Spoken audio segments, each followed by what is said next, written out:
yubatse mu buryo club iyo ari yose kuye kuba yubatse ku isi mu nkundire ndavyubaka uko kuntu ekipe yubatse mu buryo buri ekipe yose y'umupira w'amaguru kuye kuba yubatse ku isi Arsenal itangura kubaka utuntu twayo buhoro buhoro twabona umenga bizogorana kugira ngo bifate ariko bo bari bazi ngo kubaka ekipe si ibintu bikoga umwaka umwe canke ibiri ntabwo ari kurangura telefone kwamye tubona ihindagurika ry'abanyezamu muri ekipe ya Arsenal twibaza ngo kubera iki utunga nakamwiza kagenda ukazana uwundi nakamwiza yagenda ukazana umuwundi ariko barondera uzofitinga mu byo bifuza by'igihe kirekire Arsenal itunze defense uyu munsi kujya ubafise kujya ubateruye buri club yose wobaha bajye bane binyuma yobakira itiriwe iraburana si byose bari equipe ifite defense nka Arsenal yagoye Arsenal ni intangarugero muri axe nta mukinyi numwe yova mu muri buri equipe uyu munsi urumva ibaza equipe bifise Saliba na Magareshi mwiza cyane ifise kuri bench aba basubirira abandi aba basubirira abo sibyo ifise Hinkapi ifise na Moskera Hinkapi yakinye abandi beza yinjiye ku munota 82 ni equipe yatunze abakinyi bo hagati mu kibuga match ya mbere yiwe yakinye imbere ya Crystal Palace yambara stano mu ngongo ufise umukinyi nka Martin Odegaard ufise umukinyi nka Declan Rice waguze miliyoni 100 ufise umukinyi yitwa Thomas Partey ariko navyo wavuga ngo ndamutunze ariko mfise vision kuzomureka nkatungu ufise ibindi bitandukanye n'ivya Thomas Partey kuko Thomas Partey hajya muri Arsenal yararimo wundi atarujya twabona baca ku isoko bazana umwana yitwa Martin Zubimendi umenga we yaremewe gukinira equipe yitwa Arsenal yarashitsemwo bica birahura birafatana kabisa Zubi mwiza pe bafise mbambona wako yakagombye kuba ari muri Real Madrid uyu yimuravyibona umukinnyi wa Madrid pe ariko Madrid bo abidafise ni benshi bakuye kuba bahari muri iyi myaka burya Real Madrid yabise nka Zubimendi Sisi Witi Dikra bakaba bari kumwe n'umwongereza Jude bene kariya kana bro biri forget biri ibintu byose tubona inengeza defense ya Real Madrid ntawo bakizibona n'ubu bwiza rero tubona bwa equipe ya Arsenal muri secteur defensif ubushingiye kuba bafise Zubimendi mwiza kuba bafise Declan Rice mwiza kuba bafise captain Odegaard mwiza we nuko yibera mu mvune nta nica gitwaye kuko eze ariko umva ko uyu munsi bace bongeramwo elema yitwa Eze yanashizwe mu bakinyi baca gutogwamwo umukinyi mwiza yaranzindwi y'icenda muri Premier League ariko mwe yariko na kangasore Karizi ari kumwe na kangasore Karizi United kitwa ni Brendan Alonso ari kumwe na Zian Fleming wa Banama Brendan Alonso mukinyi mwiza cyane ari kumwe na Zian Fleming wa Burnley ari kumwe na Mikel Kayode wa Brentford ari kumwe na Brian Breumo ari kumwe Kayode mu kibuga kwa Liverpool yaramaze nk'amazi kwisi tembera hano hose agenda uko byatumye ari Nesot regahindura ko ari Nesot inje Joe Gomez ugira ngo ziyani nawe nyina azikunda ajya masterpieces harimo na Brian Mbeumo harimo na Amadou Onana hamwe na Granit Xhaka wa Sunderland ndetse na Mickey Van de Ven wa Tottenham Hotspur rero Arsenal ni equipe yiyubatse intambwe imwe ku yindi mu myaka myinshi baguma batubwira ngo trust the process tubona umenga ntituvyumva umenga ntituvyemera ariko yamara bigaragara ko ari equipe yari kiriyubaka ku rugero rwo guhanganira ibikombe byose bishoboka igomba kuzokwitabira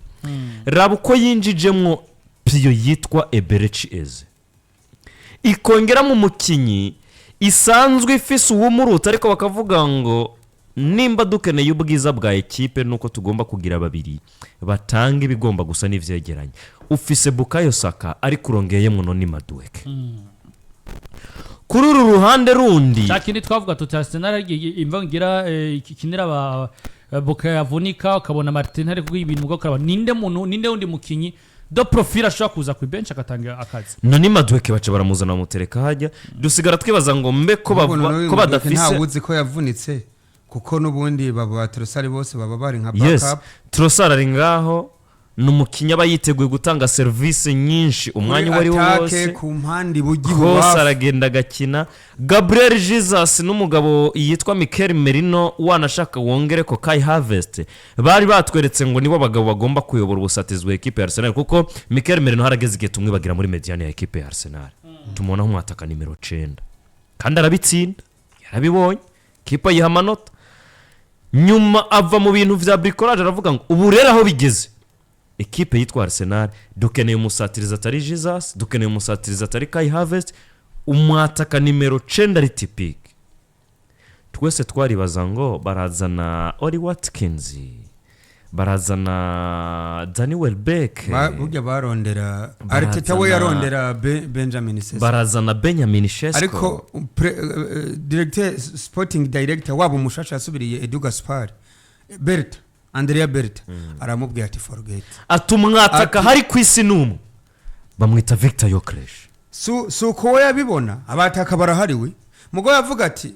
tugomba kuzana umuntu ahita atanga rezilita ziri director pana kwizerera mu mwana nka Benjamin Sesko sibyo kuko projet yacu igeze ku ndunduro hageze raho dushiramo piyo zidufasha gushira ko signature ni signature canke bikongera bigapfa basanga ni Victor Yokresh kandi twese nta wagiye ngaho ngo aburana ya Arsenal nguzanye umusatirizi mubi twese twaravuga nimba abantu bakoze ariko Arsenal koze deal kabisa bamanuyemwo noni Madueke Benjamin Sesko nako bongeyemwo abakinyi 8 bongeyemwo Christian Nogadi wenda vuga abagomba kuba bakina nyene oya no erega sabakomba kuba bakina. Arsenal yagize inenge yayindi yo kuvuga ngo nese inkapi yaje gukina erega abakinyi beshi bazanye ntabwo baje gukina burya na Eze umwanya wiwe dispute kapitene akomeye sivyo Eze azokina bubamfu Eze rero mukinishije bubafu ntabwo atanga umusaruro.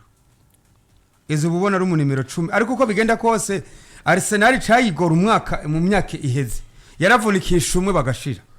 ariko uyu munsi ntabwo bavunikisha mukinyi numwe kuko buri poste bahafise doublure. Juliet Imbera dehari baba bahafise wa Bene White sivyo aho ni kuri nimero 2 kuri nimero 3 Karafiera dehari baba bahafise Hinkapi bena Lewis Skelly MLS niko bamwita MLS ni Lewis Skelly Lewis Skelly ese MLS sivyo uri kuravyumva hagati mu kibuga Zubimendi yaruhutse Christian Nogadi yokina Declan Rice yaruhutse yo kwinjira Mikel Merino agakina uri kuravyumva aba bantu waneri baba bakina kuri poste yaba Eze na ba kapitene ku mpande Leandro Trossard ba Bukayo Saka ibaze ko nk'iyi match Bukayo Saka baramuramprashije aravamwo na wagenda ruke kuko baba bagenda bamujira gahoro uravyumva bivuga ngo kwa Arsenal je nta yabivuze byose umuvandimwe ariko kwa Arsenal ikintu gishobora kuzobagora nikimwisezo niba producer bwabo Arsenal bwabo ko burya hari izina ry'umuntu ryo nyene rimuwera ingorane n'uyu mwaka ujame Arsenal gatwara igikombe kimwe mu bikombe kandi ntumbwire ngo FA Cup ntumbwire Cup Arsenal iyi season itatwara Premier League canke